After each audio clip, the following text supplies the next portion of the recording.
Hey, citizens of Mountain Home, Mayor Sykes here. Welcome to the 2024 State of the City. I wanted to change it up this year. I didn't want a pre-scripted speech and then just show some photos. I wanted to do something a little different. I wanted to make sure that it was more live action. You got to hear me speak on what's going on here, and then also I wanted to kind of do a little intentionally do a little Q&A at the end of the state of the speech here, and we definitely want you to know what's going on, what went on in 2024, and then what we're going to do, some of the things in 2025. More to follow on that, but definitely a Q&A at the end of this state of the speech. First off, I want to apologize. We're running probably about a month and a half behind of getting the state of the speech out. This year, I wanted to make sure that every department had buy-in to what their slides were. And so they worked tirelessly with Nikki. Nikki was able to put the slides together. And the neat thing about this is it's all interactive so far, and we're going to really get into this. So with that, I'm going to hit play, and we'll start the 24 State of the City.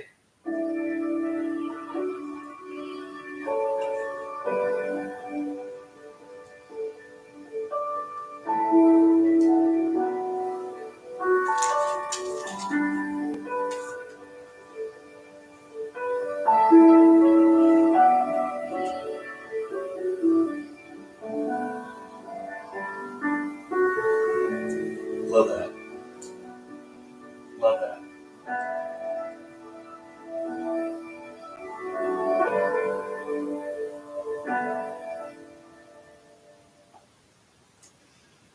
That was the ribbon cutting, obviously, in 2021, but nothing makes me more prideful than when I see our American flag flying.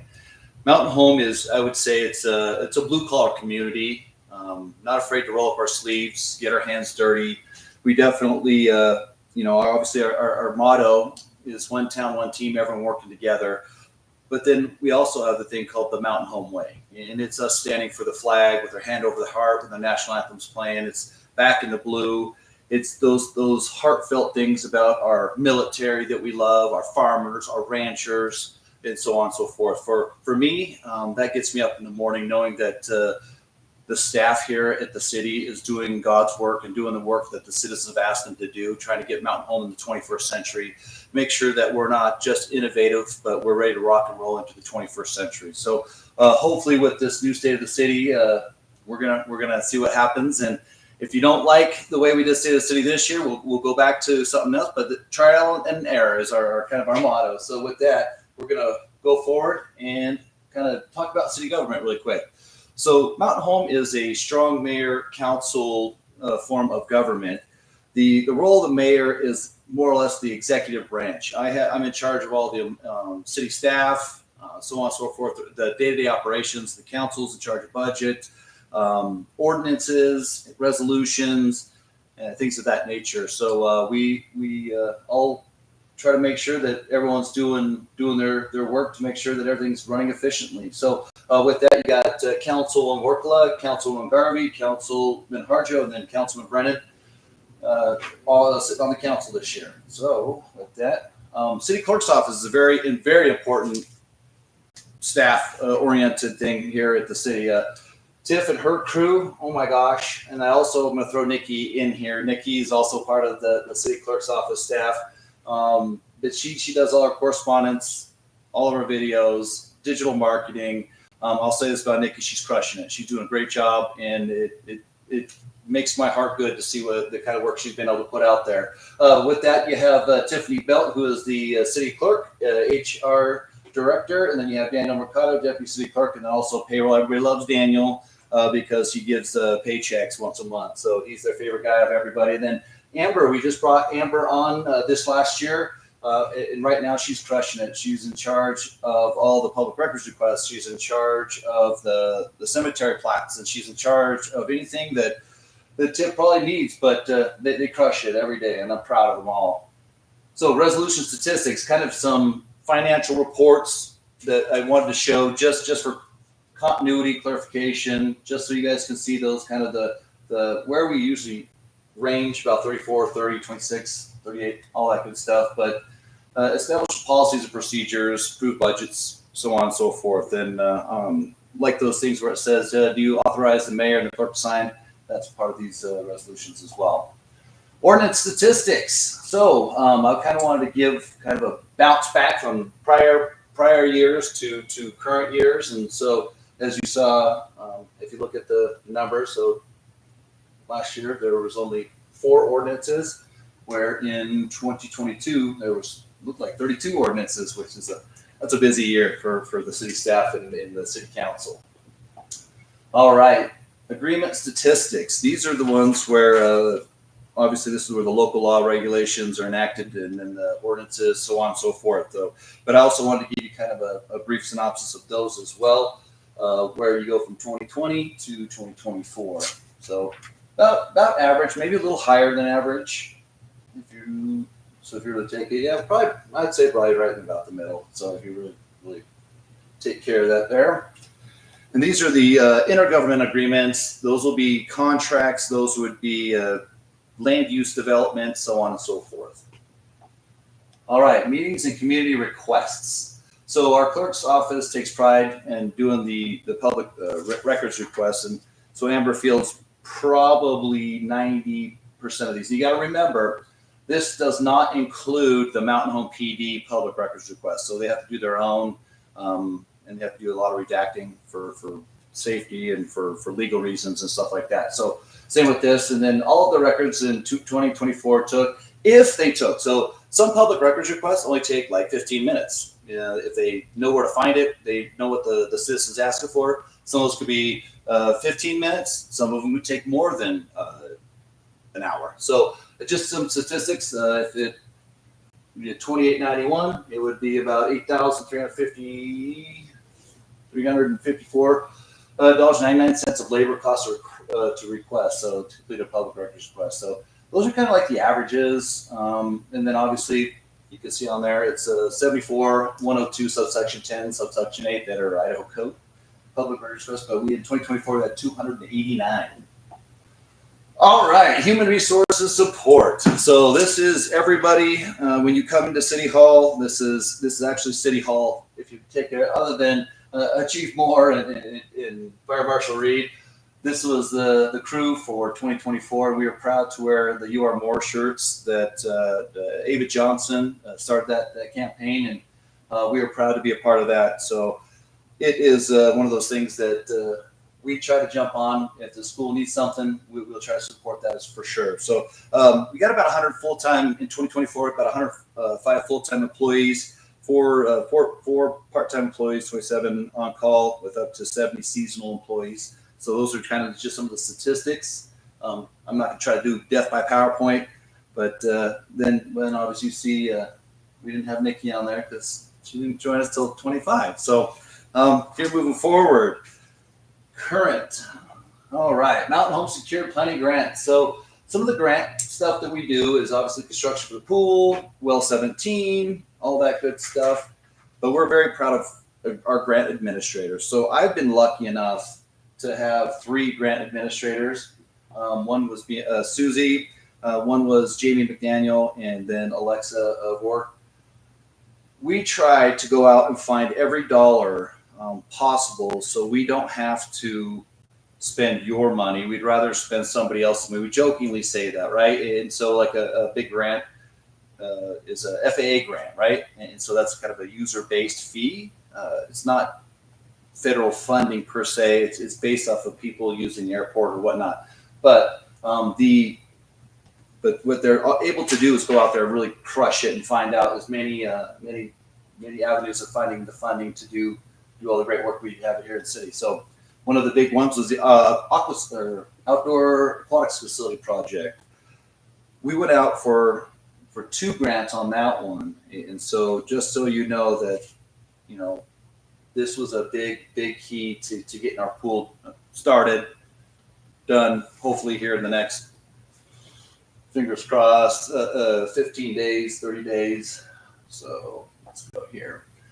And this is what I talk about. And we went out. So Tiff and I went out for the first one with Tiffany.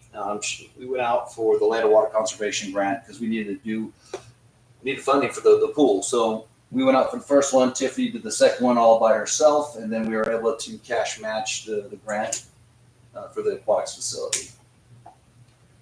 If you see these guys, this is no small feat. These gentlemen are out there probably every day trying to make sure that this pool gets done. They have done the tear out. They have done all the groundwork. They have done everything. So if you see Adam Miller, Kate Scott, Paul Hadamashi, Matt Corbis, Gene Palmer, thank them. They have saved the city thousands, hundreds of thousands of dollars in site work prep, site work excavation, all that. Adam was telling me the other day that he actually had a compaction test of over 100%. I think it was like 101 or something like that. But that's something to be pretty proud of. And when you see those guys, you let them know that they're doing good work out there. They're also able to get on-the-job training, which for us is great because then we have another project coming up, but we'll talk about in the slides. And then we have two projects: wastewater, hopefully lagoon, and then Railroad Park. So, all right. Funding achievements. I've really pushed hard on the girls to go out and find the funds if they could. And so we were able to, since 2016, we've been able to acquire over $19 million in funding for the city. It is a remarkable achievement. We should be proud of those three ladies that went out there, looked for it, were able to get it, so on and so forth. Some grants do have a cash match, some have in-kind match, some have no match. So you just got to have to make sure that you piece apart match those kind of funding mechanisms. And the council has been phenomenal when it came to some of them that were like a 2%, 5%, 50%. Councilman Brennan was fantastic when it came to the city pool grant match as well. He knew that was a big stickler for the citizens. And I would have to say Councilman Bundy, Councilman Stokes, Councilman McCain were the huge drivers of trying to get this pool done. So let's talk fun. Let's talk money.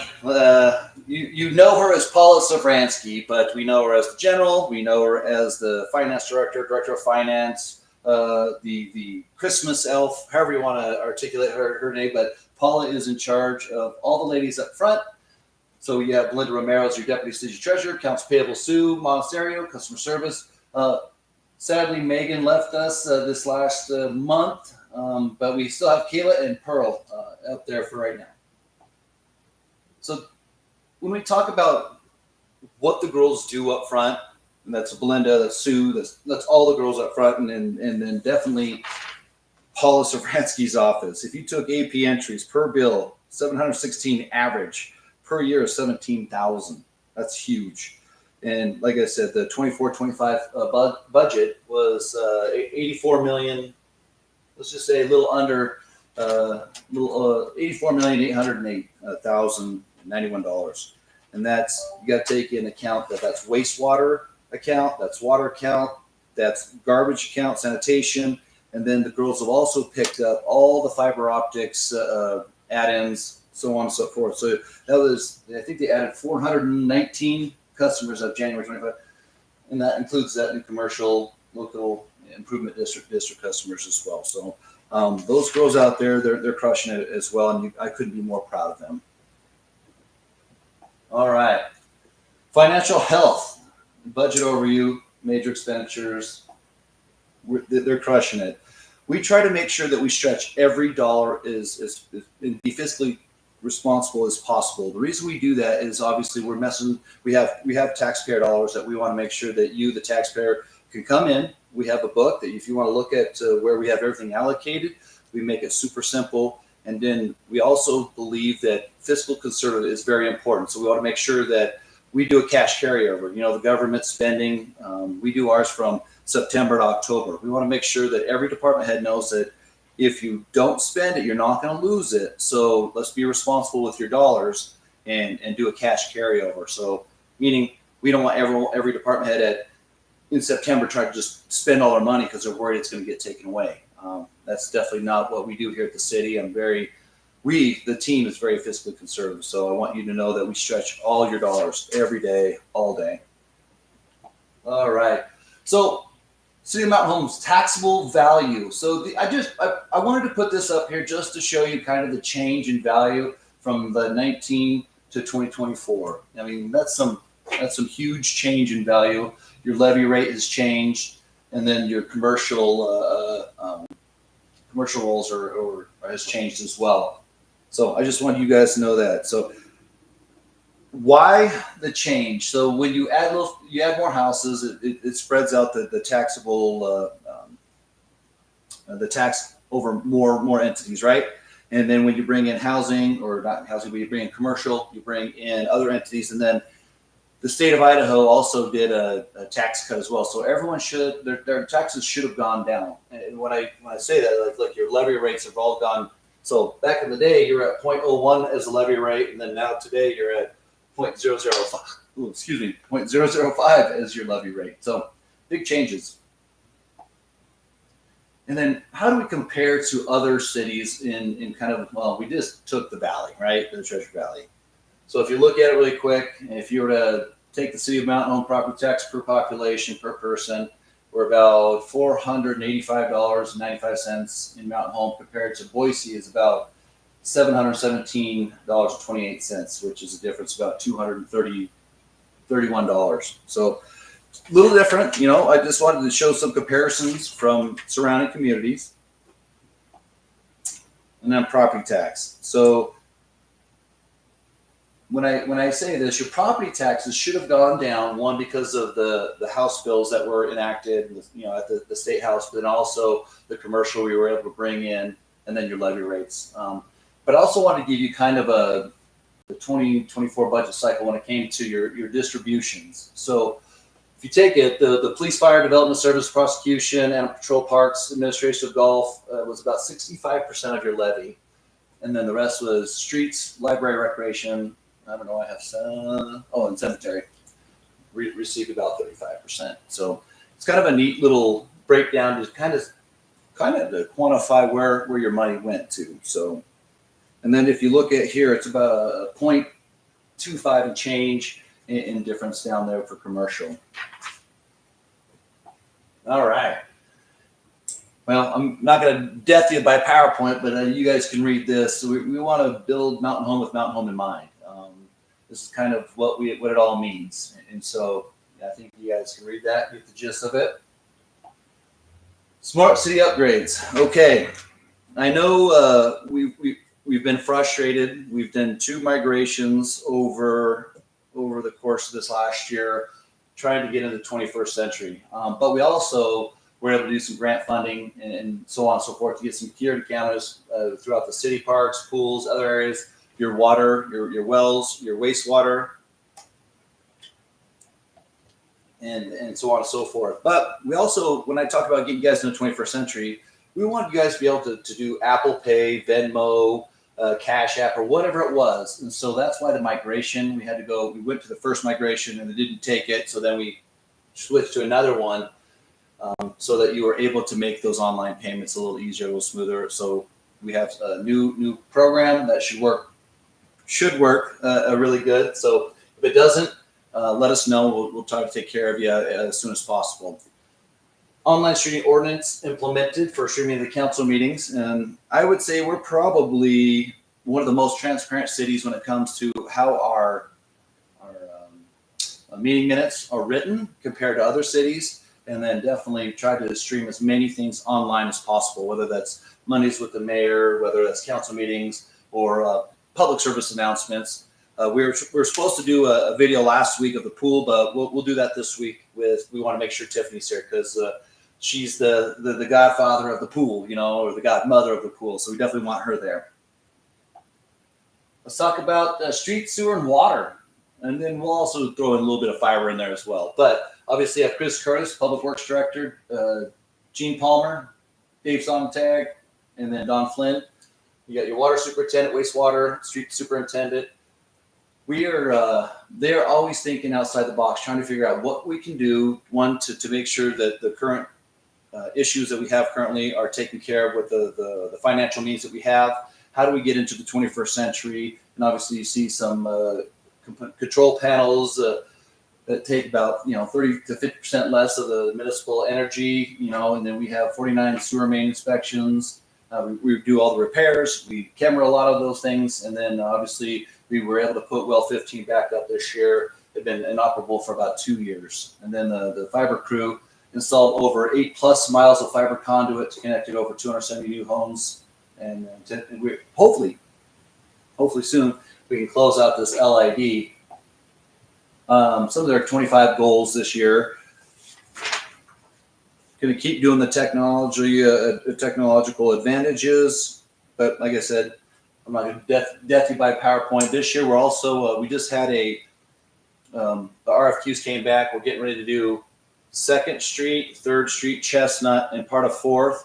Those are the last of the transite pipes. Remember, those are the asbestos pipes. So we're getting ready to do that here shortly.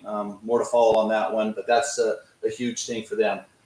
You got to remember, Mountain Home citizens, we have about 100, from what my street superintendent, we have about 175 road lane miles. And so when you have limited funding, you can only repair so many road lane miles. So we try to think outside the box, try to do a water project and a street project all in one to make that financial burden not seem such a burden. We try to stretch those dollars out.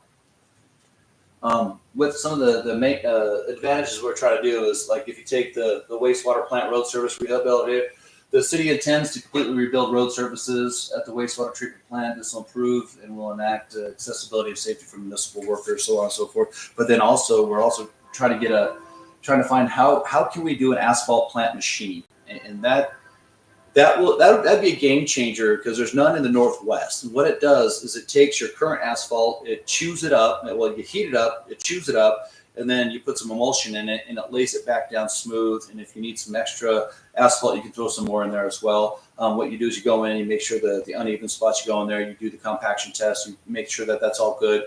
But they're trying to find some ways to budget that into the next year's fiscal budget, because that'd be a game changer. You, instead of doing maybe a mile of road a year that we might be able to do, we might be able to do 5, 6, 10, just depending on the availability of our team and so on and so forth. So that's a game changer if we can get that thing here as well. When we talk about funding mechanisms, maybe we put that in our impact fee program as well, so that way new growth pays for the wear and tear of our current streets.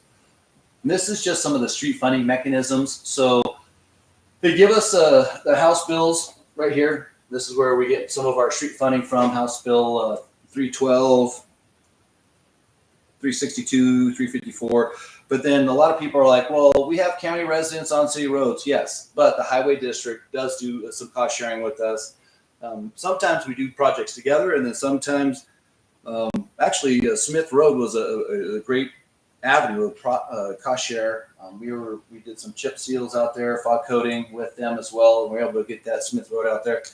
But the highway district, last year, they gave us about $297,269 worth of funding for our roads improvement.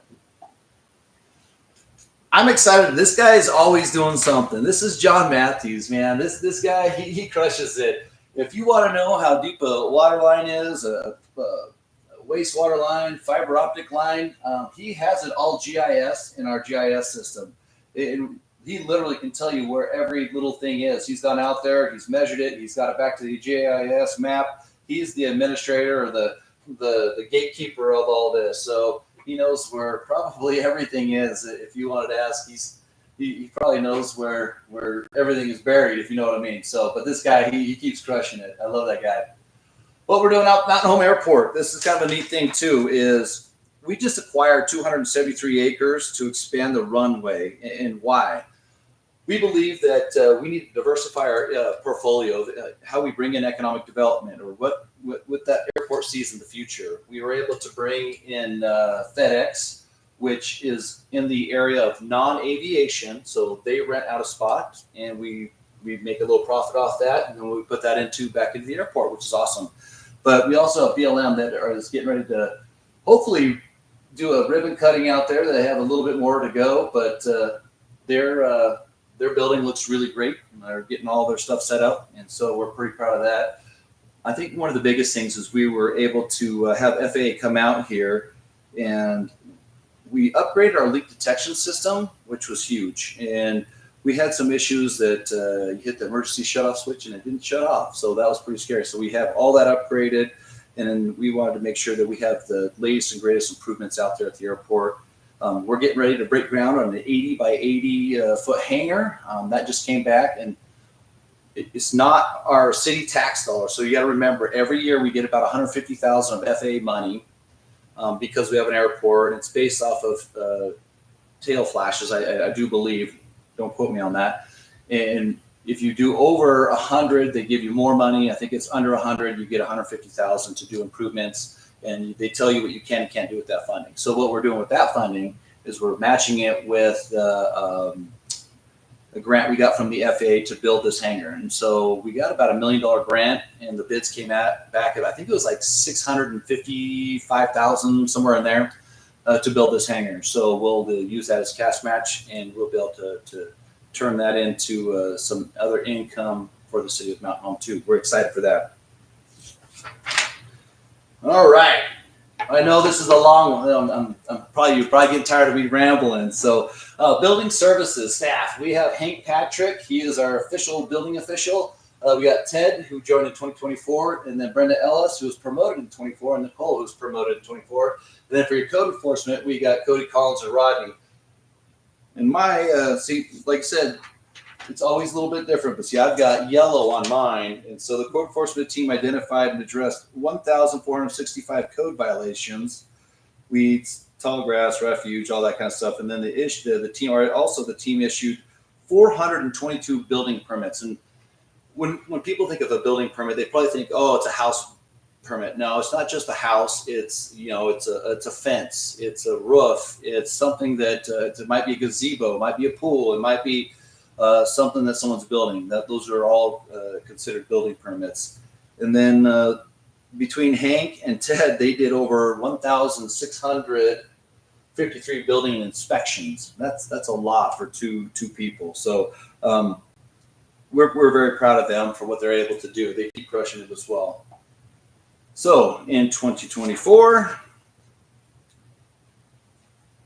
here's the thing. So we asked Ted if he would be willing to get his public works construction license certificate, and he went out there, he passed the class and did it. And that's no small feat. That's a tough one. And so what he's been able to do is help us curb some costs, save the city on the pool project. When he's looking at those plans, going back and forth with contractors, he's been able to do some really in-depth review of those things. So it's been a game changer and a game saver. So it's been great to have him there. And then all the new ordinances, new homes built with. I'm gonna say this. There's a new ordinance right here. Our very own fire marshal Brian Reed did the research, did the work, came to the council, asked them to put in a new ordinance requiring new heat detectors be connected to your garage. And not only was that innovative, it was also transformative in the fact that now all the other cities are jumping on this ordinance. So they that's one of the things that they're continuing to crush. And like I said, I couldn't be more proud of Brian and Fire Marshal Reed doing all the good work. So it's awesome. That's just being innovative. Okay, economic development. So we had 17 site visits last year, and a lot of people don't know or don't hear, like, why won't Chick-fil-A come here? Why won't Johnny Carino's or whatnot? Some of the reasons being is that you have to have a trip count of over 50,000 cars, 35,000 cars, things of that nature. So, and if they are going to come, the highest traffic rated is up by the 8th Street up there, where McDonald's, Pioneer, Wendy's is at.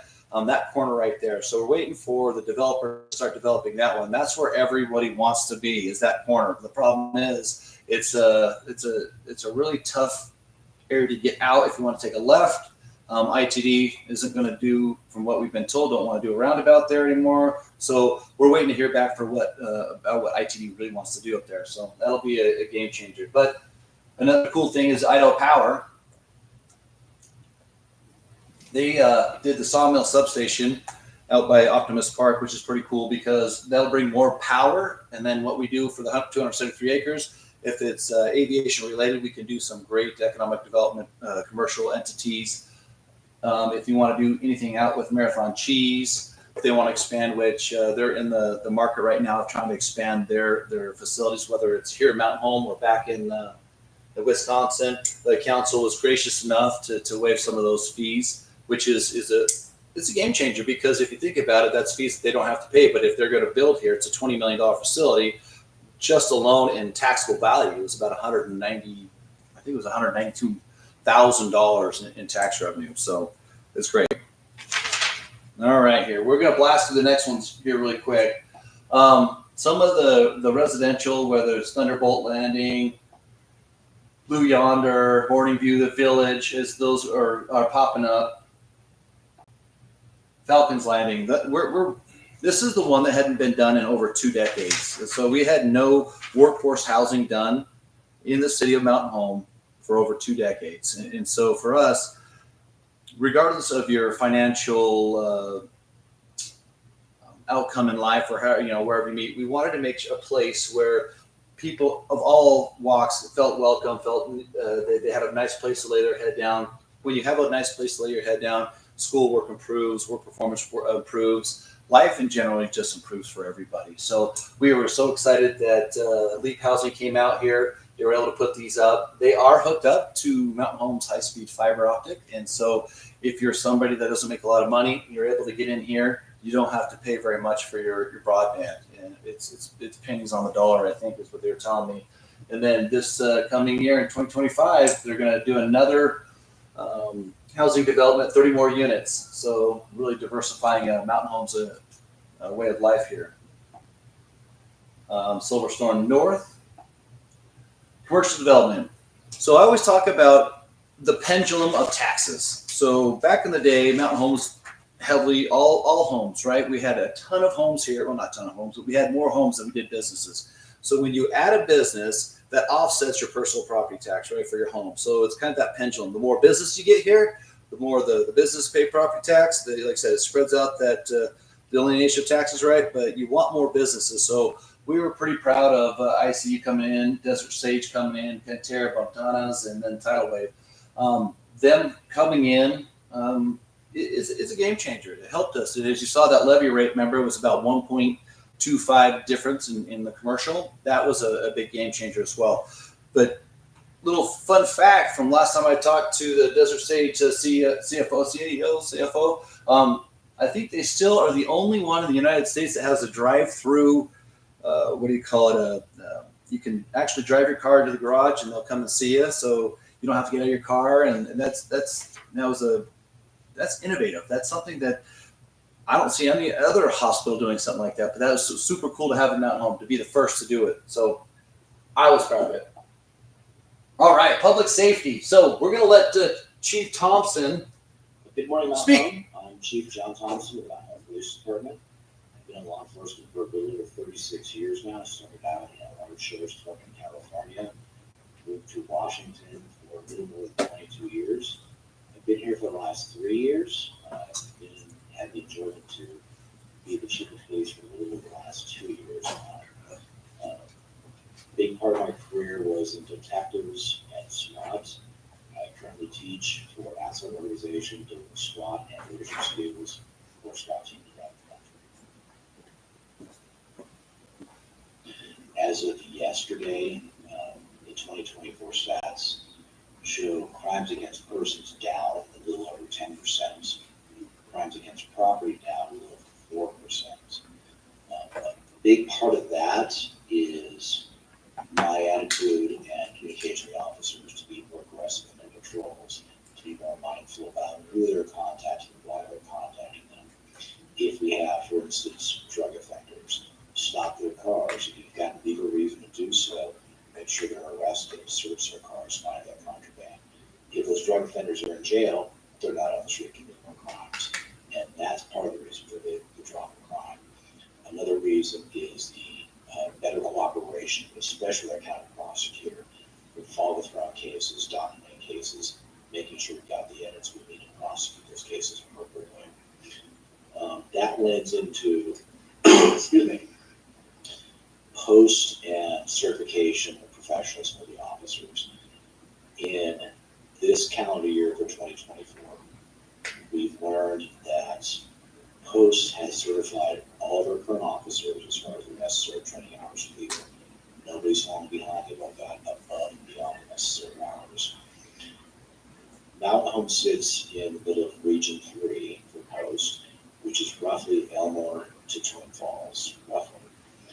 In that region, we recently learned there's 58 officers and deputies who are in danger of losing their certification this year. Mountain Home PD is not clear advance. We're very proud of our training, we're very proud of our certification process.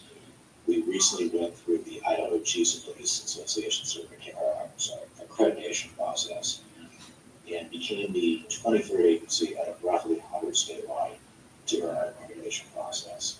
A lot of that was reviewing policies, enhancing evidence processes, just working on things that needed to be worked on, identifying potential shortcomings and shortfalls, and working to improve those.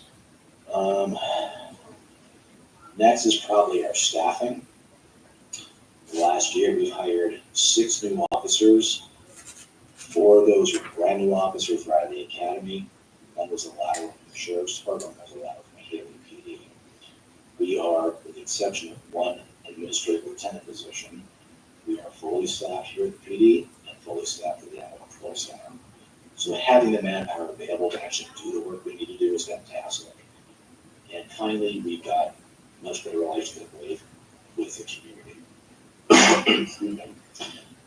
More community events. 2024 saw us doing the first community academy and the first team academy. Those events will repeat next year as well. We do shop with the co-op, we do coffee with the co-op, national night out. Much better relations with the community than I saw when I first got here.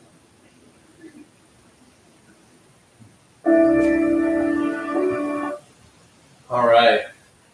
So some of what we do have right now currently is we have 2 LTs and then 2 open spots. And I just talked to Lieutenant Larson today that we were going to interview, I think, 2 other current candidates to move forward to make sure that we continue with the availability of making sure that we have the right number of people on patrol at any one time.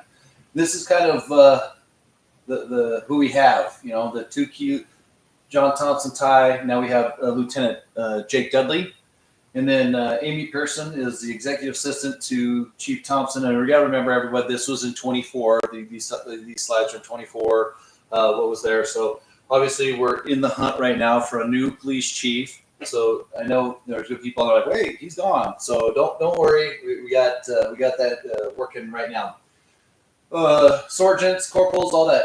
Amy is the right-hand lady to the chief, and then she has her staff of ladies that I'll go through that here in a second. And then you got to remember, when you have phenomenal agencies such as our Mountain Home Police Department, it's not just the men and women that are in the cars. It's our animal control. It's the ladies up at the PD. It's one team up there doing the good work for the citizens of Mountain Home. Some of the administrative staff as well. You got Amy, Regina, Crystal, Elizabeth, and Carissa up there as well. And so remember I said some of those public records didn't kind of compute with this. These are their own. So if you did public records requests from 2024, you had 1376 versus 739 last year. And then I'm not sure why those weren't, but we started doing more, and so I know that they're going to continue to do that as well. But those are some of the statistics. All right, well, let's get into Chief Moore and Fire Marshal Reed. Hi, good afternoon. My name is Mark Moore. I'm the fire chief here in Mountain Home, and we're here today to present State of the City. I have with me Brian Reed. He is our fire marshal. And we're going to talk to you a little bit about some things that we've got going on in our department. We're excited about a lot of stuff that we've got going, some things that we've done. Personally, I want to take advantage of this time, and I would like to lay out a little introduction to the department as we are and how we operate. A lot of folks aren't familiar how it is. Our mission statement is the preservation of life, property, and the environment. We operate as a paid-on-call department. And that is our basic structure that we have. We've been in existence since, 1908? 1908 officially under this current configuration. Perfect. Personally, I've been a member of the department now for 31 years, serving as your chief, one of my greatest honors I'm in my 9th year currently. We operate under Prevention Hub, which Fire Marshal Reed will talk to you about that here shortly. Preparation for and response to fire and emergencies within our fire protection district and certainly within our city. We have training that we're very proud of. This past year, we introduced quite a lot more training. I would say almost up by a third of our normal training hours. We had an opportunity to have 7 structures that we got to, I say play in, but practice in, where the firefighters were introduced to some live fire, practice wall breaches and things like that. So overall firefighting techniques, and it was a tremendous thing. That lasted about a year or so. We increased that, and we also have a lot of new members that needed the training. So today we're our main station. This is where the full-time folks, myself, Brian, we have a full-time firefighter. We operate out of this station. This station is a 3-bay station, and it houses a structure engine, a rural fire engine, a brush truck, and we have a squad rig that sits in there as well. That's what we operate out of this main station here. We have 2 other stations that house 2 engines on the north end, and we have our station that's on the southwest side of town, houses a structure engine and also a ladder truck. It's a reserve ladder truck that is operated as our secondary aerial master string that we needed it for that. So we've got good equipment, and we're happy for that. And I didn't mention our tower. That tower at the rural station. That's ours at a rural station, which is joint purchase with our rural fire department. I should mention, a lot of people don't know, but the rural fire district contracts with the city. So when you see the fire department in our rural community, we're the same city firefighters. They're a separate taxing entity from the city, so they buy their equipment and their trucks and so forth like that. But they hire us basically as their firefighters and crews to come and fight those fires. So we are the same crews, so we do a lot of wildland fighting. We felt a need for and identified a need for a wildland urban interface truck apparatus, and that's something that kind of fit into the rural spectrum as well. So it also has been a joint purchase with the rural that we have. We expect to receive that probably at the latter of 2026 by the time it's built out and so forth. So we look forward to that, and we're very grateful for our partnership with our rural fire community. Just jumping in on that wildland urban interface engine, what does that mean? That's kind of a dual purpose vehicle. It allows us to fight structure fires, but it also allows us to fight wildfires off of the same engine.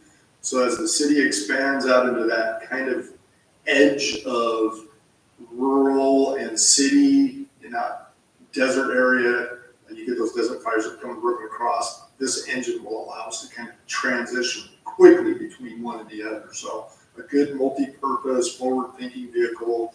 This is a new design to the industry, and we jumped on it.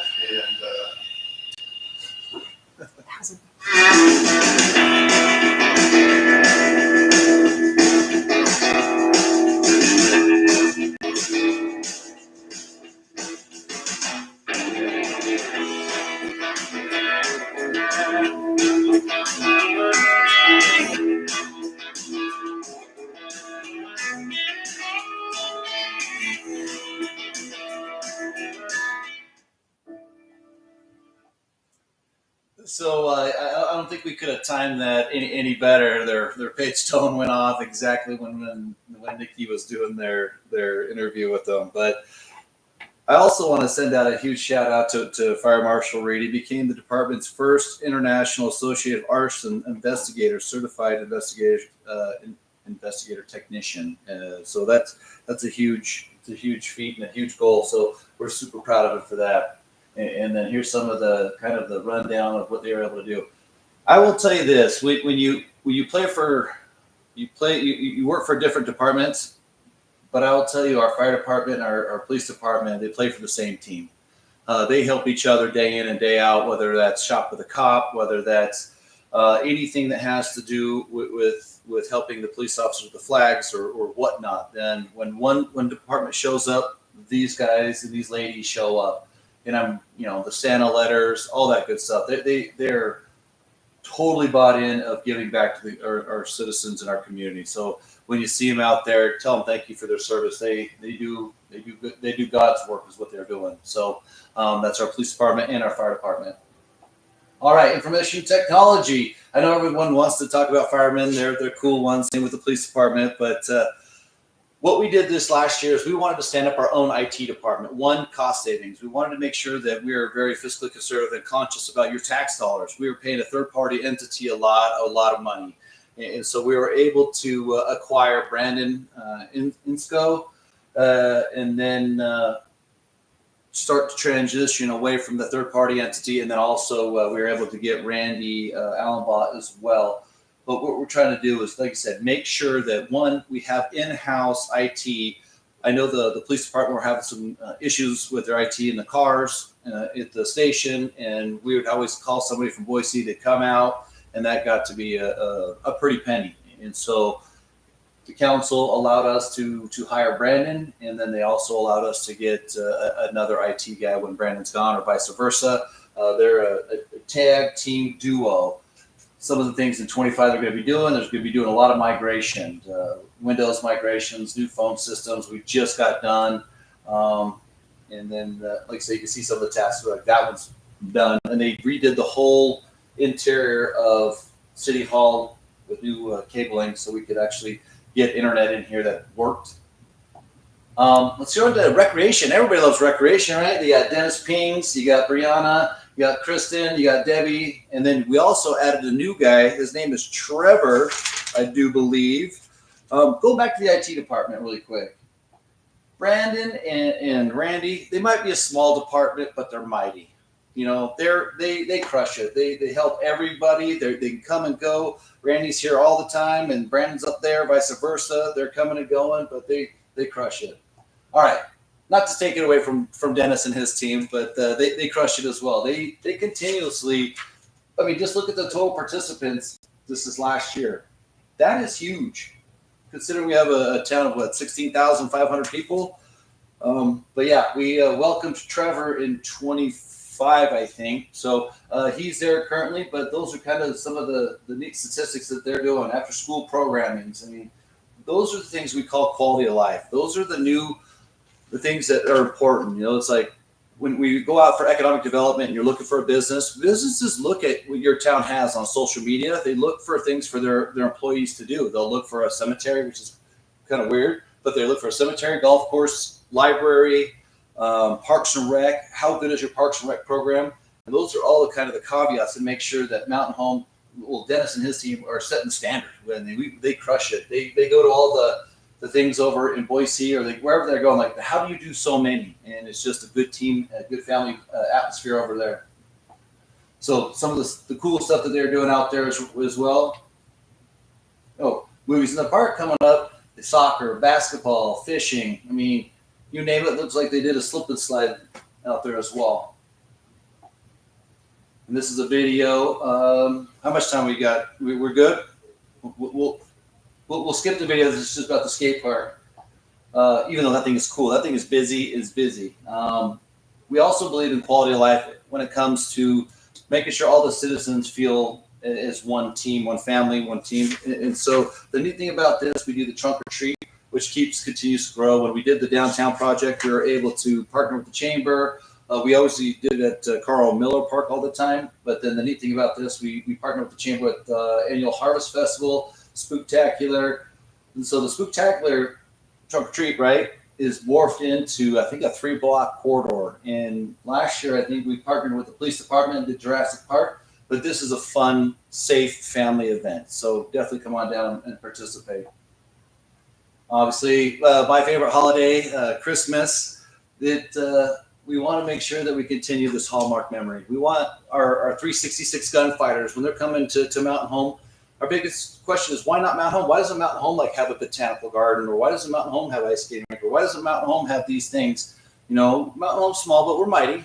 We punch above our weight class, and why not have something where people can bring their families and participate and love Christmas as much as the rest of us? Don't forget to keep an eye out for your recreation guide. So they mail those out, and they'll tell you where and what time everything's happening. So definitely be on the lookout for that. Okay, I'm going to show you some statistics to show you how fiscally conservative the city of Mountain Home is when it comes to our parks department. I look at other cities, I compare, and I'm going to tell you this: I couldn't be more proud of our parks department. Miguel's and his team. They're the game changers when people are renting a park, renting something, whether it's an activity. And I'm going to show you some statistics here in a second. It's going to blow your mind. I'll just show them to you. Here we go. You take our staff of 6. We have 140 acres of open space maintained by the city's parks department. And I'll show you that here in a second. So Miguel, superintendent, Saul, the cemetery sexton, Ivan, Jose, John Casey, Jesus, Alvarez. That's 6 people doing 140 acres compared to Star, Idaho, that got 10 full-time staffers. Who's more fiscally conservative? Who's crushing it? Our parks department. So I'm proud of them. They do a lot. They do a whole heck of a lot. So some of the kind of the cool things that they were able to accomplish, the pickleball court, we got some solar lighting. And so we've worked with our police department. Nobody wants to be out in the summer heat at 104 degrees. We want it to be a little cooler. And so we wanted to make sure that if kids wanted to play pickleball, or adults want to play pickleball or a basketball, they could do it when the lights or when the sun went down. And we've told our police department, let's use some common sense, and if they're out there actually playing, let them play. But even though we do have an ordinance that says dawn to dusk or dusk to dawn, whatever, which one it is, but we put these out here just so if you wanted to play. And then the neat thing too, we were able to do Carl Miller Park. That playground hadn't been done for at least 30 plus years that I know of. And then Richard Aguirre Park, we put the first fully ADA compliant park with the soft fall pad in there. And the neat thing about that is every kid gets to play, even kids in wheelchairs. So we were very proud of that park. And here moving forward, the Parks Department just keeps crushing it. They're going to continue to do staff improvements, but I'm going to get to another spot right here. Look at this. Look at all the stuff that they cover, they take care of, the events that they do, the park reservations, park and recs. They take the event reservations, and then our Parks Department going to make sure that those entities have what they need, whether that be outlets, whether that be opening the restrooms. Doesn't matter. And then they go to the senior citizens, public library, police department. They take care of all that. So when you see them, thank them. It is truly inspirational of what they're able to accomplish compared to other entities in the city. So, or not compared to other cities, which is impressive. So with that, I had the honor on Monday to go speak at the Mountain View Cemetery. It was for Memorial Day, and it was probably the largest crowd I've ever seen at the Memorial Day ceremony that I've been going there since 2016. The weather was great, yes, but the cemetery, I had tons of people come up to me and said that cemetery has never looked better. The fence was amazing. They love that they have a new mounting bracket to make sure that the flags can stay on there, not worry about them flying off. American Legion, I can't say enough. I talked to Nikki, and it's one of those things that she's a veteran, and it's teary-eyed when you see that much collaboration for our veterans. And so to me, it's a way to pay homage to that sacred ground of ours. So Saul Garcia, or Saul, I think it's Saul, but Saul, he is the cemetery sexton, and his team, they made that park truly special. And I know it's not on here, but I want to also talk about I think it is on there, the Sims software system. We implemented that thanks to the council it was an expensive task, but they GIS the entire cemetery. So if you're looking for somebody in that cemetery, you go to the city website, click on cemetery. If you're looking for a veteran, you're looking for a family member, you pop it in, and the interactive map will actually take you to where that plot is. So we couldn't be more proud of that system, and that was a Tiffany belt special. But we wanted to make sure that, and then also there's we call it some ladies from the American Legion that actually go out and find veterans. They pop the name and they go to the Veterans Archives to see if there are veterans, to make sure that every veteran gets a flag on Memorial Day or Veterans Day. And I think they placed over 1,000 flags in that cemetery this past weekend. So to pay homage to that is truly, for me, it's awesome. And I'm gonna send out one more shout out, and this is to the Elks Lodge 2276. They continuously think about veterans. They continuously think about the cemetery. They think of the hollow ground, the Mountain View Cemetery. They were able to put this awning up when we do those kind of ceremonies or memorials. And then they were also able this year to put up, I think it's the Vietnam Veteran Memorial as well. So thanks to the Elks Lodge and all the Elks Lodge people out there, thank you for doing that. That is something that is near and dear to my heart. I know it's near and dear to all the staff's heart here at the City of Mountain Home. So thank you for that. All right, let's talk urban renewal really quick. So you currently have the chairman, Randy Valley. You have Skylar Jett. You have Haley Owen, Alabama Solo, and Laurel Powell, who are all the commissioners. So what is exactly is the Urban Renewal Agency? What it is it's a it functions as a quasi-public entity with two primary missions: eliminating slum and blight, and promoting economic development throughout the strategic public infrastructure improvement. So I'll show you here in a second. So the yellow line is where only the urban renewal funds can be spent.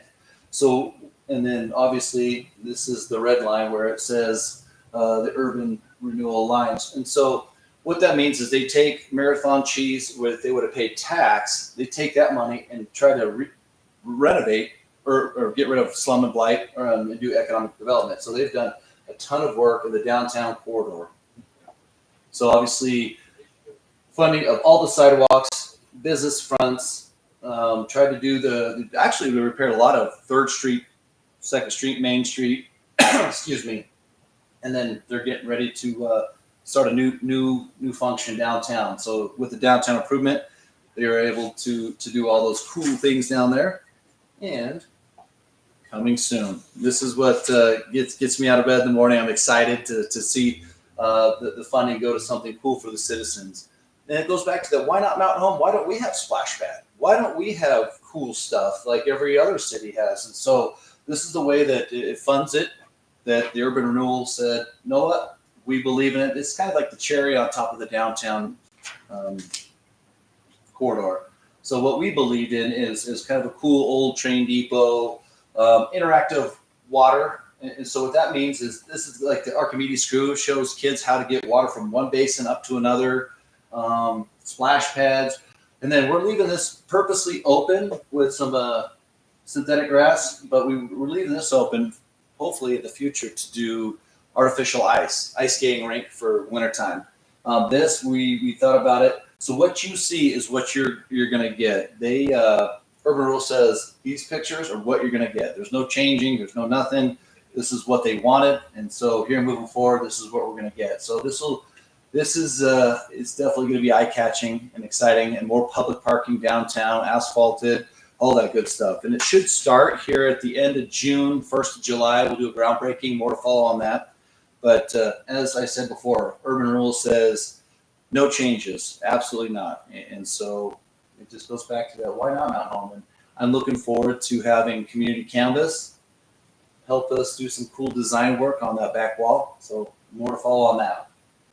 And this was the downtown old school picture, what it was, when we were working with Idaho Transportation Department, when we would come down to re-asphalt everything. And so obviously this is going to change quite considerably. I don't know what I just touched, but all right.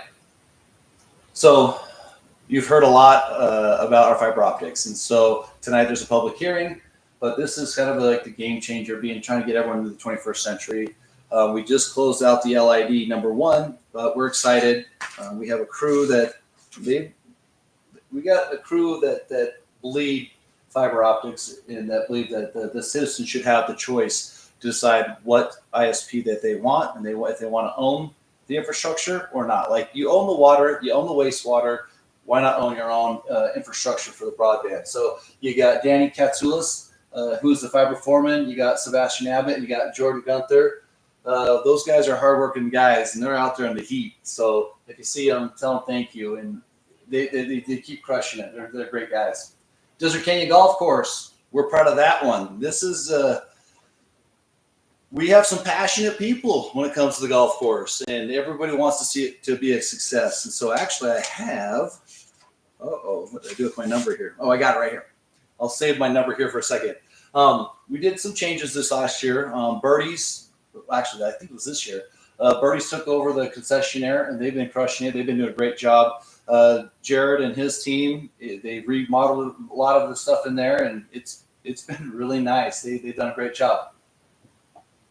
So with the golf course, you got Jake Olson, who is the golf course superintendent. You got the assistant superintendent, T. Thiebert, and then you got the clubhouse manager, who's Jeff Rhodes. But then we also forgot somebody on here, and I'm sorry, Richard Hoover. He is our golf course mechanic. We forgot to put him on there. But then we also have a seasonal staff between 4 to 8 individuals every year. So more statistics coming here in a second.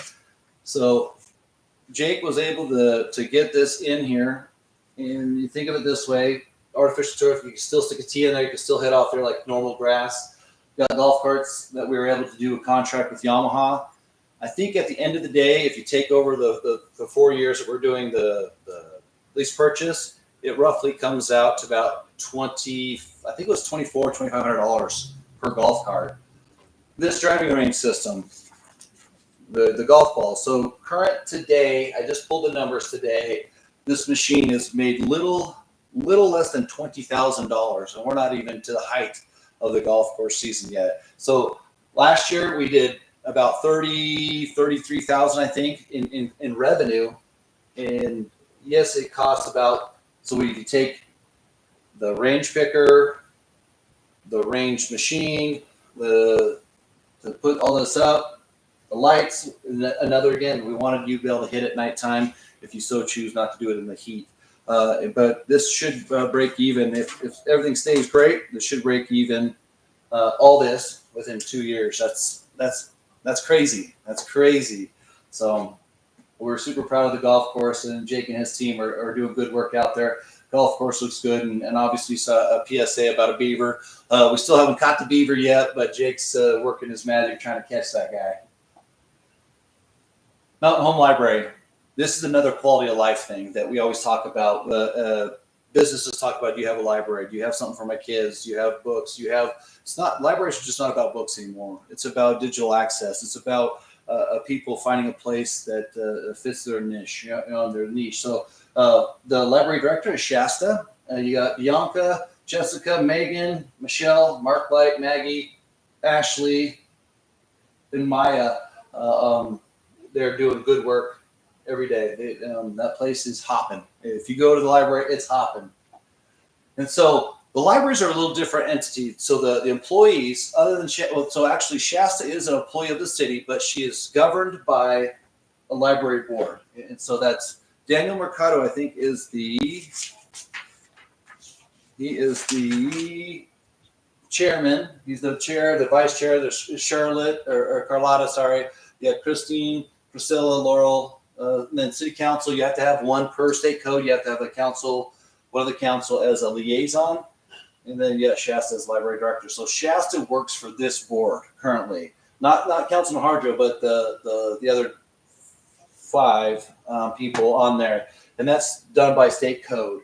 Even though she's a city employee, she answers to the library board. But all the other employees, they also work for the city, and they answer to Shasta. So it's just a different thing. And then the library has its own levy rate as well. So when you look at your taxes or whatever, and it says library on there, whatever, that it's its own levy rate.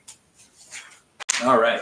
Some of the cool things that Shasta's been crushing it on, passports. If you need a passport, definitely go here. You can get it. The turnaround time's fantastic, and they can walk you from A to Z and how to get it. They even do the extended or extra quick passports too. So get with Shasta and her team. Grants awarded. Shasta's like the rest of the department heads. We're always looking for other ways to finance other cool stuff for the library. You're given this much money, and you have to make that stretch. But if you go out and find other avenues of grant funding, she's always out there trying to figure that out as well. So this year, I'll say this, Councilman Harjo helped Shasta remodel the bathrooms. There was a couple of issues in the bathrooms, and we had I think it was Stanish's Plumbing that helped us with that as well. The cool thing about this, when Shasta got a quote, it was like $60 or I think it was $80,000 to redo the whole entire bathroom. They did it for way less than that when they did it all in-house, which is awesome. This place is it's a gathering place. It's a good quality of life place, and it's a place that our citizens can grow, and that's the best part of the thing about our library. This is a privacy pod. This is a digital Wakely room, or digital Wakely. It's the privacy pod, but they've named it after Dr. Bledsoe, or Wakely Bledsoe. She was a phenomenal doctor here. She took care of my kids, and to name that after her was a huge honor. But if you need to do telehealth, telemedicine, schooling in a closed environment, the library is hosted to that as well. So that's another great avenue for people. And then as we talk about Shasta and always looking for other avenues, that girl you keep crushing it. So digital navigator service, trusted guides to help the community members work and play and all that. And so with that, I don't know. She does that library. They do a lot with what they get, and you got to remember their budget is small, but I always talk about it, but they're mighty, so they do good work. Let's see here. All right. Remember, these slides are 2024. Our military liaison, Marty Anderson. So these are the goals that he was set up to task, make sure we preserve the Air Force Base. That's about an $800 million economic impact to the city of Mountain Home. And then he also worked hand in hand with Simpson, trying to get the school appropriations money. So remember that $6.6 million we need for the PSMI, public schools, PSMI, to do the 20% match out on the Stevenson's Air Force Base, or Stevenson's school on the Mountain Home Air Force Base. My mind's starting to go in a bunch of different directions. But it works with them doing that as well, and I know James is part of that. And then he was able to give us about, it was a $6.5 million grant to do another well, so it didn't come out of the citizens' pocket. We used a little bit of ARPA. I think we used about 1.2, 1.5, somewhere in there to cash match this. And then we had our continued funding through our fees, and then $4.5 million to get that well up and running. As with every great community, we have great leaders, and our department heads they know no bounds when it comes to selfless service. They always are trying to help. They're always trying to do something for the greater good of this community. And so we also have employees that believe in the same mantra, is that we need to help our citizens out. And I think our mantra is like, if you're not giving, you're not living. And this does the heart good to give back to the community. And so as you see some of these slides here,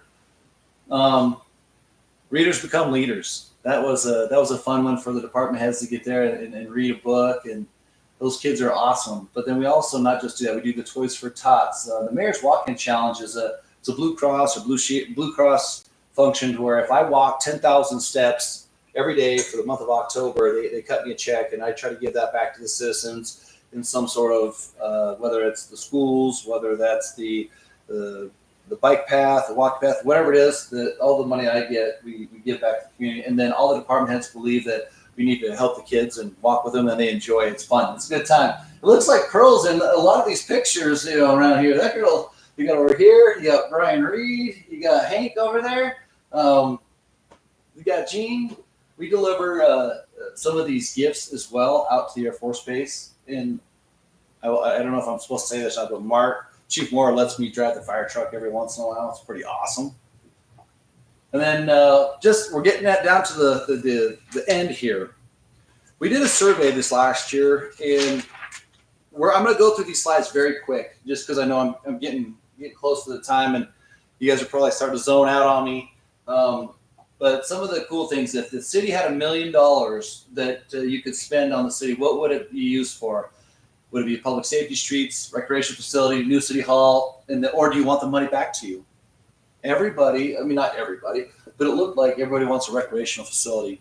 I took that to heart, and so I'm going to see where we're at, talk to the council, see where their mind's at. I did put out an email to the council saying, hey, what are your wish lists? What's your plans? Like, what do you want us to bring forth when we come to the budget?